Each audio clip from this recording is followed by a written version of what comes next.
creative people who dedicate their entire life to making something better for the world. Let me explain what anybody that knows an artist, and you know someone that's giving that, if you know an artist, there's only one thing you can say, give, or ask them when you see them.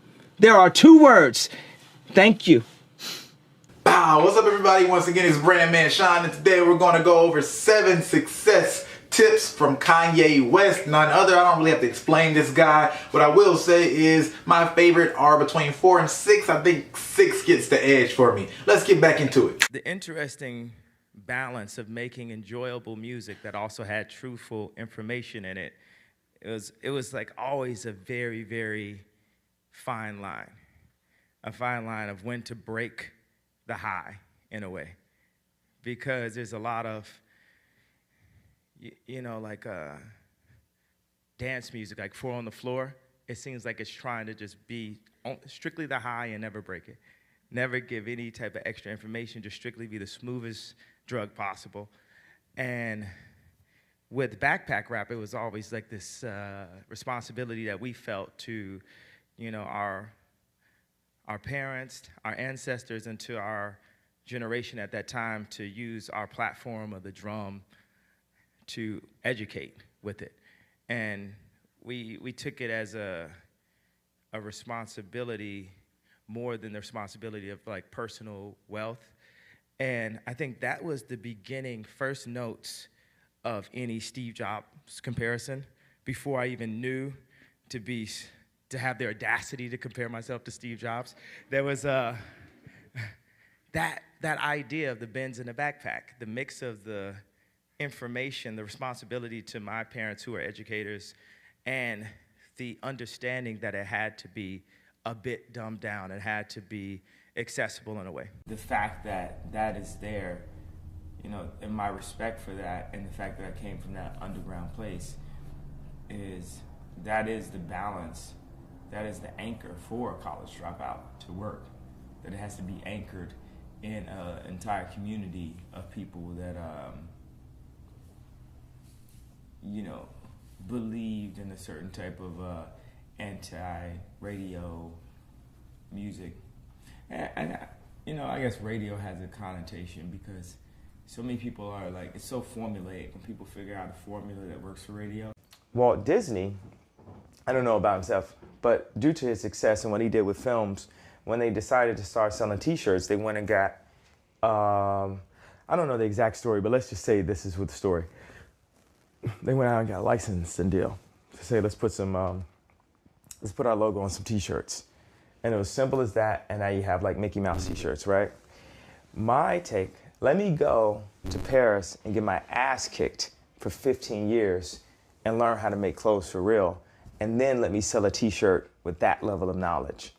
You know, I don't want to sell anything that I'm not extremely knowledgeable about. If I go into beauty, it's gonna take some years, you know, before, you know, it can't happen in 6 months. It's gonna be at least a year and a half, 2 years before the first product comes out. Because I have to have so many no's, I have to learn about it, you know, and this would be me working next to experts. It takes, I just don't rush product based off my name. The product has to be, you know, something that I can stand behind. The product has to be a contribution to society. 95, which is the year which I actually drew it. And somebody should have killed me for how bad this actually was, but this is almost like a premonition of a sort of, because, you know, you were like this at the end of your car accident. You were in the bed like this, and you thought it was your deathbed. Right. So I would never draw myself dead ever again. You ever find time to do this anymore? Seldomly. Now drawing, I just use it as a language. Like, I want it to look like this. I love to draw, but I just love music more. See, my thing about the drawings is I couldn't turn them up loud enough. I wanted to do something where people have it on all the time. And basically now what my music is a soundtrack to millions of people's lives. You couldn't get that feeling from art school. I couldn't get it. You know, and how to, you know, take the elements of greatness and only the elements that can be understood in that year that is coming out, and forevermore though. You know, so a moment like Dark Fantasy or like, you know, like on All the Lights, like. And you've kind of equated yourself to all these different people, you know, Da Vinci, Walt Disney, Steve Jobs, Michelangelo. And he's asked, how would you define a genius in that context? But also, why do you feel the need to call yourself that? Because otherwise I'm called celebrity. I'm called nigger. I'm called rapper. And when they use the word celebrity, nigger, or rapper, it's not in a positive way. And all these things, all those words can be used in an extremely positive way. What's up, my nigga? You know, but that's not the way it's used. So I have to define who I am.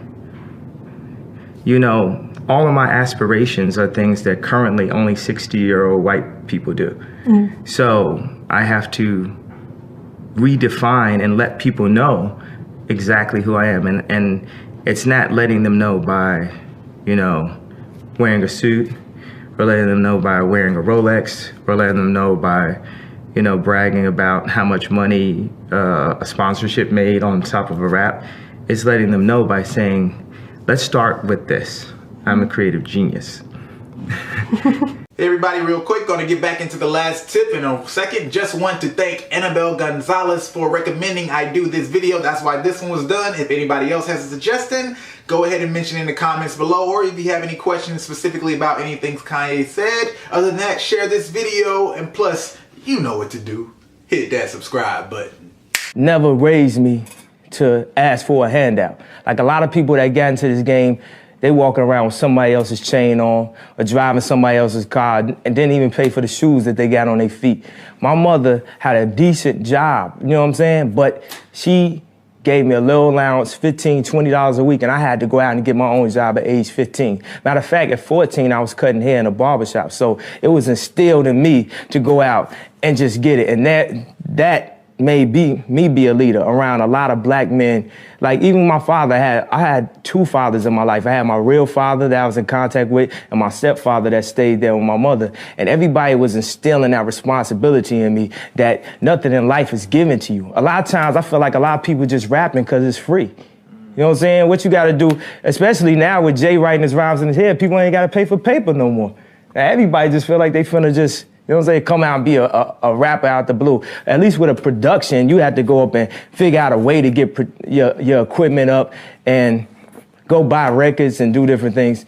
So I'm talking about the work ethic is so serious. And up here at Baseline, up at The Rock, people work, the work ethic is crazy. That's why I feel like we killing the game right now. That's why we cutting edge. That's why we on Flex every week, just crushing labels. That's why all you hear practically is The Rock.